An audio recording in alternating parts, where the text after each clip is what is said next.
My son has had some tummy troubles recently. We're playing in the basement. He goes, hey, I gotta go, doc. I gotta go. I'm like, doctors, what are you talking? He goes, no, the poops that I've been having. I'm like, oh, diarrhea. We'll go to the bathroom. Let's go to the bathroom.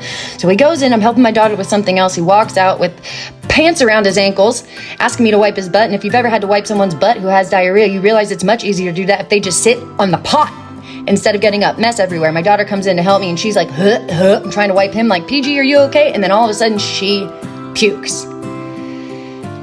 Because the smell was that revolting, her body said, nope, I'm gonna barf all over. But she did it in the shower, so easy cleanup. My son's feeling better. Could have been worse. Could have been better, but